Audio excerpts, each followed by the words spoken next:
嗨，我2米1，没毛病啊。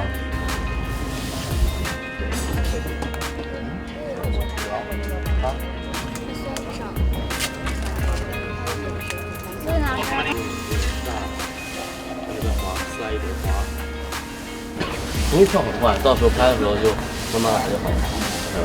所以咱现在4个坐一起有点全家福的感觉。这个是不，我是1号，他是2号，他是3号，他是4号，这就很惨啊！我们几个人，我们同甘共苦是吧？然后竟然在这里学习跳舞，我们同甘共苦在这里学习跳舞。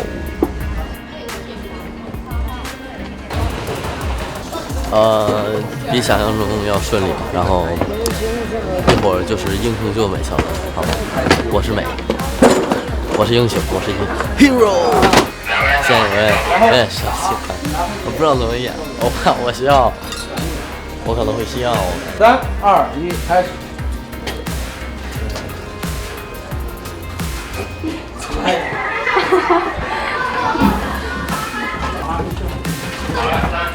走。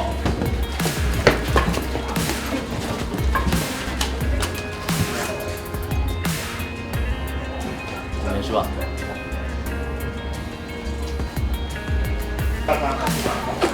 眼睛调整舒服就可以来了。你没事吧？要这样啊，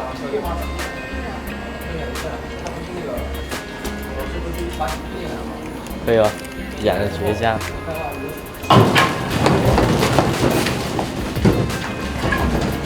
你没事吧？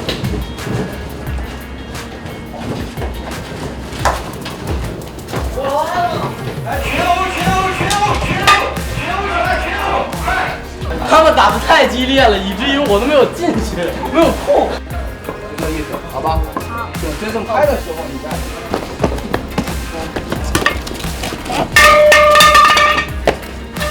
走。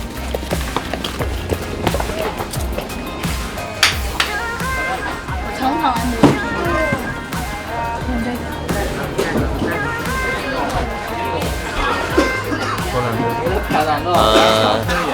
事先证明不是我真打的，是他画的，但确实看着还是挺惨的。拥抱一下。2、1，开始。还敢不敢啊？我就问你还敢不敢啊？哎！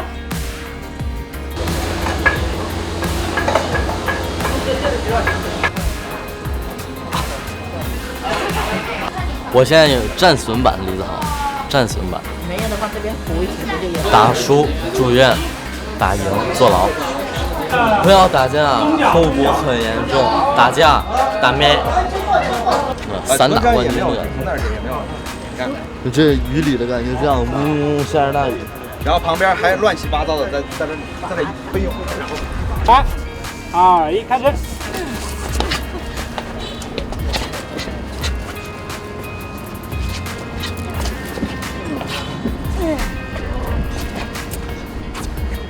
错了，对呀。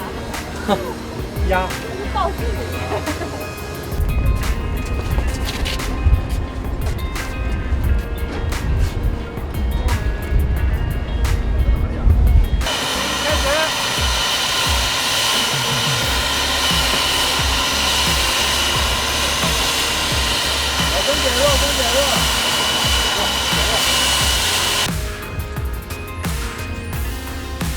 这个脚后跟往这边拖，这个往这边，这个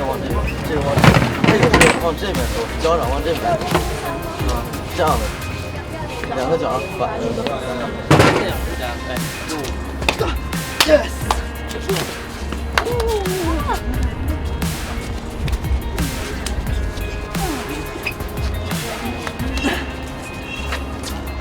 怎么样？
听一下。好，3、2、1，开始。姓名：齐毅。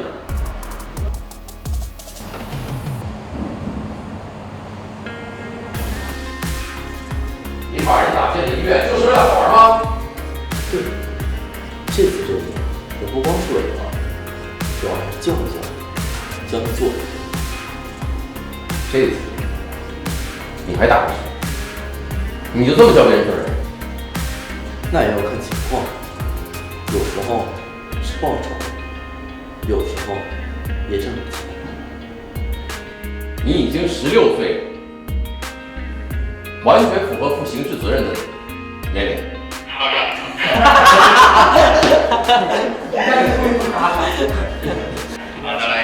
没忍住，不好意思啊。跟谁学的这些残暴的方式？无师自通。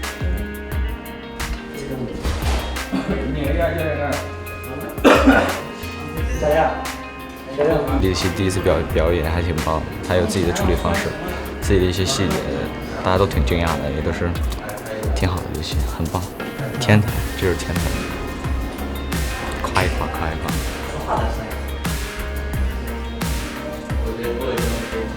我觉得齐哥非常适合演戏，他很快适应了这种节奏，很快的就进入了状态，演的也非常的好。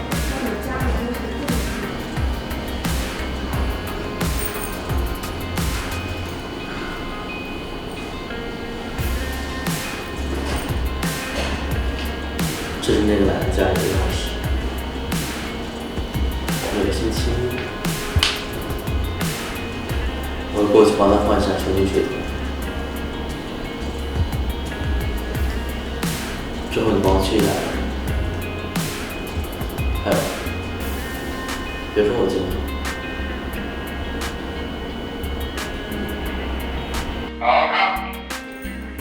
马上就要去接一个了。看不了，再见。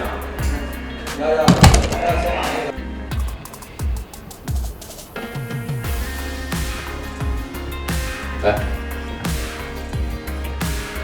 你不是喜欢跳舞吗？等你出来了，好好练。这钥匙，我等你过来拿。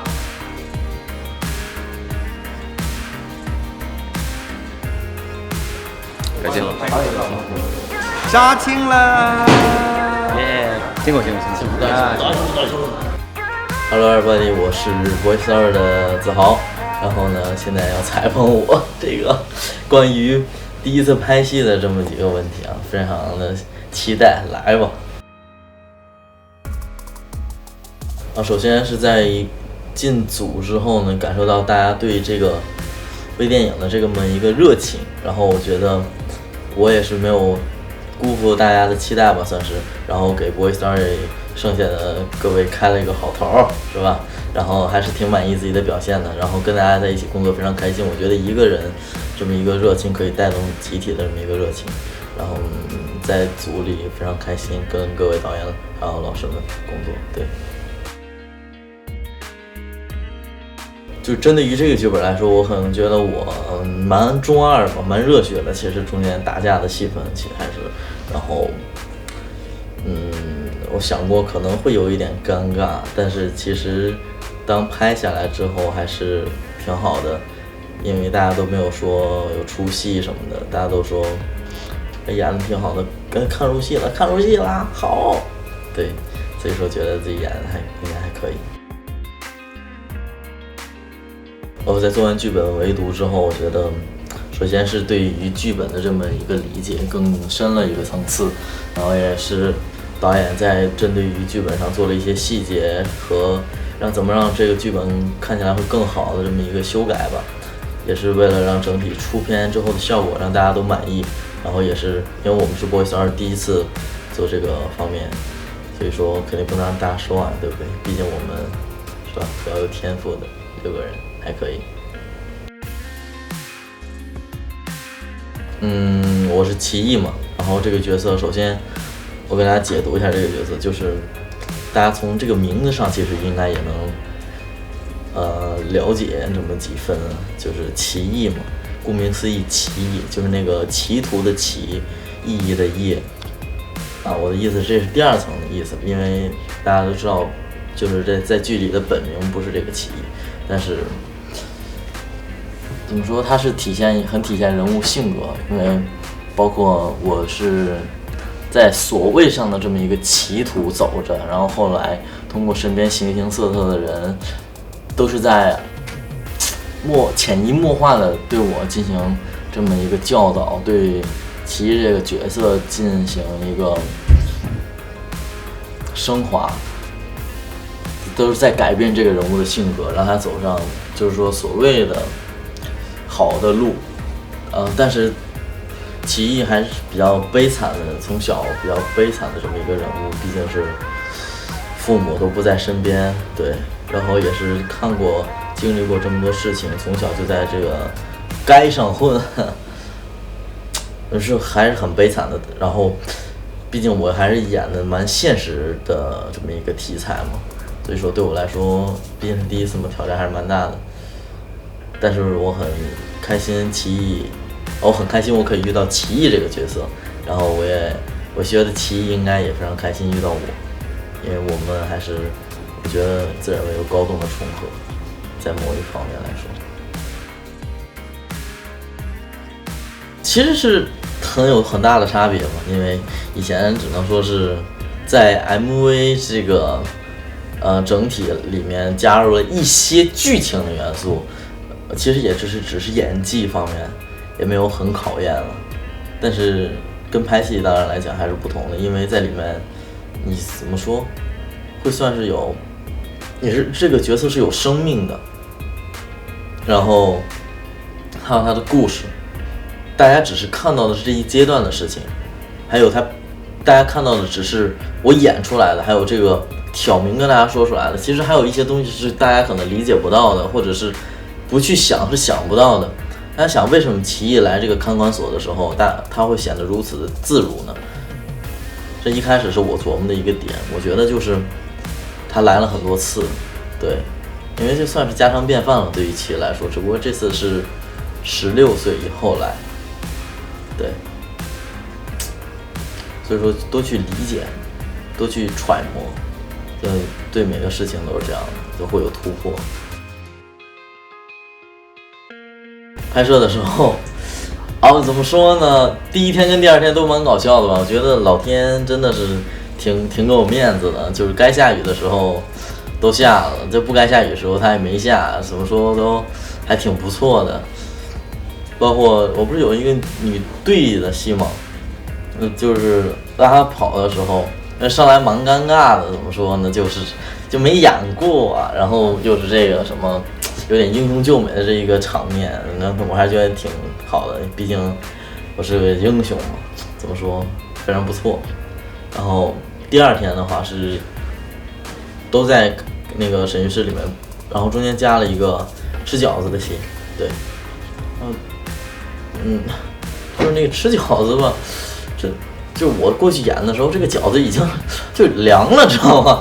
然后后来幸亏导演说为了有点热气要往上面浇这个开水，然后索性我可以，因为我是不太喜欢吃就是凉了的饭的，所以说为了演戏，我觉得其实还是 OK 的，毕竟大家什么苦没吃过，很多的演员前辈们，就是我这些其实不算什么，也算是我也算是在突破自己了，算是。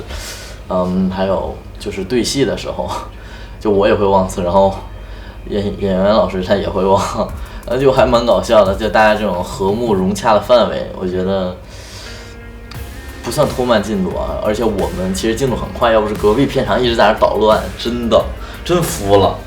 但是我们是正点结束的，虽然我们有2个小时是几乎没怎么拍的，因为说完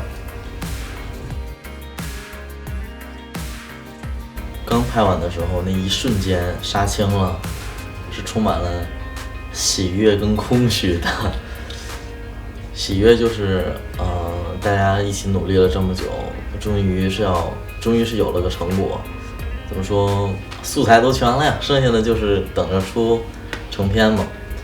然后空虚就是说要跟奇艺这个角色暂时说再见了，然后也是非常珍惜在剧组里工作的时间，跟大家在一起相处的时间，就怎么说呢？非常喜欢这种感觉，也希望以后多有机会来尝试这方面。当然也不一定是演戏了，因为我个人对导演和编剧这方面还是蛮有意向的，可以以后考虑去做，因为创造力嘛，放到哪里都可以创造。然后所以说以后可能就是大家看我就啥都干是吧？说不定后来还发盒饭呢，都是有可能的。然后大家在哪看到我也不要觉得惊讶，这都很正常，对吧？比较喜欢挑战一些奇奇怪怪的东西，所以说希望下次跟大家见面也有在片场见的这个机会，然后大家可以多期待我们 Boy Story， 还有我以后的这些作品啊，然后不光是音乐方面，相信其他方面也会有进步和有拓展的。然后我非常感谢大家可以多多支持我们 Boy Story， 多多支持我们的微电影，多多支持我们这次回归，多多支持我们的新EP《爱为你》。谢谢大家，再见。